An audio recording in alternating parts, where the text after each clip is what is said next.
तो बीजेपी की इसी योजना, इसी कार्यक्रम पर चर्चा करने के लिए हमारे साथ आतिफ रशीद जी हैं, अध्यक्ष राष्ट्रवादी मुस्लिम पसमानदा महाज। आपका बहुत बहुत स्वागत है आतिफ जी एनडीटीवी इंडिया पर। आपसे ये समझना चाहेंगे, ये जो कोशिश की जा रही है, पहले पीएम मोदी ने ये बात कही थी कि पसमानदा समाज तक बीजेपी को पहुंचना चाहिए, अब बात हो रही है कि सूफी समाज जो है उस तक भी बीजेपी पहुंचे। जो आंकड़े हैं वो ये कहते हैं कि 2004 से अब तक के जितने चुनाव हुए हैं, बीजेपी को 7 से लेकर के 8% तक ही समर्थन अल्पसंख्यक खासतौर से मुस्लिम समुदाय का मिला है। तो ऐसे में क्या आपको लगता है कि ये वाकई एक गंभीर पहल है जो बीजेपी को फायदा पहुंचा सकती है? देखिए अखिलेश जी, इस देश की जनसंख्या, मुसलमानों की जनसंख्या के जो आंकड़े बताते हैं वो आंकड़े ये बताते हैं कि 85% से अधिक आबादी इस देश के मुसलमानों में पसमानदा मुसलमानों की है। पसमानदा मुसलमान दरअसल भारतीय मूल के वो दलित, शोषित, पीड़ित पसमानदा मुसलमान हैं जो भारतीय ही मूल के मुसलमान हैं।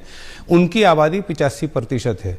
तो जाहिर बात है, आप उन्हें अल्पसंख्यक कहें या पसमानदा कहें, जब भारतीय जनता पार्टी या कोई भी राजनीतिक पार्टी कोई अभियान चलाएगी इस प्रकार का, तो वो जाहिर बात है, जब अगर हम 100 मुसलमानों से संपर्क करेंगे तो ऑटोमेटिकली उसमें 85 मुसलमान पसमानदा मुसलमानों के संपर्क में आएंगे हमारे।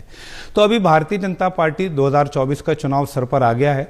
2024 के चुनाव को ध्यान में रखते हुए भारतीय जनता पार्टी अल्पसंख्यक मोर्चा के राष्ट्रीय अध्यक्ष श्री जमाल सिद्दीकी जी के नेतृत्व में एक कमेटी उन्होंने बनाई है और एक टीम उन्होंने बना के इसको 6 क्लस्टर में इसको डिवाइड करा है। 6 क्लस्टर्स, इसको पूरे हिंदुस्तान को 6 जगह 6 हिस्सों में बांट दिया है। केवल 65 सीटों को हमने केंद्रित नहीं करा है, 65 सीटों को हम विशेष रूप से केंद्रित करेंगे जहां पर मुसलमानों की आबादी ज्यादा है। लेकिन इसको पूरे देश भर में ये एक अभियान चलेगा 6 क्लस्टर्स में। और जो मोदी सरकार की पिछले लगभग 10 साल की योजनाएं हैं, उन योजनाओं के जब हम लाभार्थियों की सूची उठाते हैं, तो जब हम लाभार्थियों के बीच में जाते हैं, वो इस देश का जहां दलित, शोषित, पीड़ित है, वहीं पर पसमानदा मुसलमान भी लाभार्थियों की संख्या में बड़ी तौर पे उभर कर आ रहा है। जैसे कि जनधन योजना हो जी, या आवास योजना हो, या आयुष्मान योजना हो, ऐसी बहुत सारी योजनाएं हैं। मतलब प्रधानमंत्री किसान सम्मान निधि अगर आप उत्तर प्रदेश में उठाकर देखेंगे तो उसके लाभार्थी आपको बहुत सारे मुसलमान मिलेंगे। ऐसे ही प्रधानमंत्री आयुष्मान योजना के लाभार्थी उठा के देखेंगे तो बहुत बड़ी तादाद आपको। लेकिन यहाँ पर मैं आपको रोकूंगा, क्योंकि ये आरोप लगता है बीजेपी पर कि वो मुसलमानों को टिकट नहीं देती है। और अभी भी अगर हम देखें लोकसभा, राज्यसभा में तो बीजेपी के कोई मुस्लिम सांसद नहीं है, कोई मंत्री नहीं है। तो ऐसे में फिर वो समुदाय आपसे पूछेगा कि आपने हमें क्या दिया, देखिए, तो फिर उसका क्या जवाब होगा? देखिए ऐसा है अखिलेश भाई, मैं आपको उत्तर प्रदेश का एक उदाहरण देता हूं। उत्तर प्रदेश का अभी जो हालिया विधानसभा का चुनाव हुआ, उस विधानसभा चुनाव में मुस्लिम समाज ने एक तरफा वोट भारतीय जनता पार्टी के विरुद्ध समाजवादी पार्टी को दिया। और ये स्पष्ट है, इसमें बहुत कम वोट इस बार 2022 में भाजपा को दिया। लेकिन क्योंकि प्रधानमंत्री नरेंद्र मोदी जी का संकल्प है सबका साथ, सबका विकास, सबका विश्वास, सबका प्रयास, उस सबके प्रयास को शामिल करने के लिए दानिश आजाद अंसारी को एमएलसी बनाया, विधान परिषद पहुंचाया, मंत्री बनाकर मोदी जी ने जो ये कहा कि सरकार बनती बहुमत से, चलती सर्वमत से, सर्वमत की सरकार चलाने के लिए दानिश आजाद अंसारी को मंत्री बना दिया। मैं ये भी बताना चाहूंगा कि 4% वोट नहीं मिला है, लेकिन उत्तर प्रदेश विधानसभा में 4 मुसलमान विधान परिषद हैं।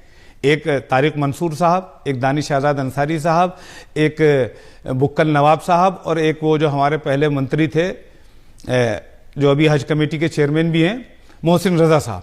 4 वहां पर एमएलए हैं। लेकिन क्या है कि देखिए, जब चुनाव होता है, चुनाव लोकतंत्र में सर गिने जाते हैं। जब आप मुझे बताइए, दानिश आजाद अंसारी को अगर टिकट दे देती भारतीय जनता पार्टी तो क्या वो जीत कर आते? अभी विश्वास जीते हैं आपके शहनवाज हुसैन जीते हैं, आपके मुख्तार अब्बास शहनवाज हुसैन नहीं, ऐसा नहीं, आप टिकट देंगे तब तो आपको पता लगेगा। धीरे देखिए, मेरा कहना यह है कि पिछले चुनाव में, लोकसभा चुनाव में टिकटें दी थी, विधानसभा चुनाव में भी देंगे। अभी हमने तेलंगाना में पिछली बार टिकट दी थी, अब के भी देंगे। अभी राजस्थान बाकी है, राजस्थान में भी देंगे। पिछली बार मध्य प्रदेश में भी दी थी, शाहनवाज हुसैन साहब को दी थी, पहले भी दी थी, फिर देंगे, क्या पता नकवी साहब को फिर दोबारा दे देंगे, हम स्वागत करेंगे। देखिए, मेरा कहना सिर्फ इतना है कि मुस्लिम समाज को भी यह तय करना पड़ेगा कि कौन सी पार्टी हमें केवल वोट बैंक के रूप में इस्तेमाल कर रही है। जाते जाते आपसे पूछूंगा कि ये जो बात हो रही कि बिहार में जब से जाति सर्वे के नतीजे आए कि हिंदू समाज को बांटने का प्रयास किया जा रहा है, लेकिन जब बीजेपी पसमानदा समाज की बात करती है मुसलमानों में, तो ये भी आरोप बीजेपी पर लगाया जाता है कि वो भी मुसलमानों को इस तरह से बांटने की कोशिश कर रही है, पसमानदा और अगड़े मुसलमानों में। और अगड़ों जो मुसलमान, उनको ये बात पसंद नहीं आती है। अखिलेश जी, उन्हें इसलिए पसंद नहीं आती क्योंकि इस देश में आजादी से लेकर अब तक 400 से अधिक सांसद बने हैं, और 400 में से 350 से अधिक सांसद अशराफ समाज के हैं, मुसलमानों के।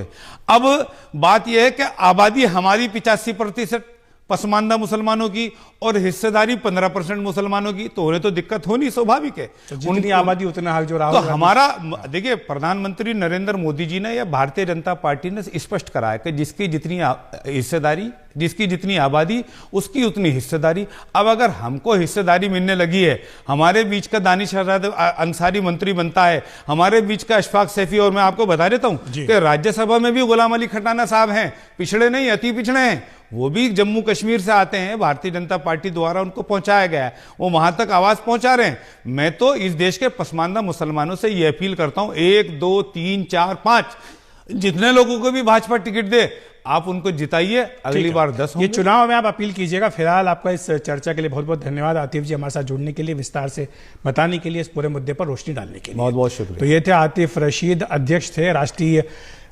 राष्ट्रवादी मुस्लिम पसमानदा महाज के। बढ़ते हैं अगली खबर की ओर। ये जो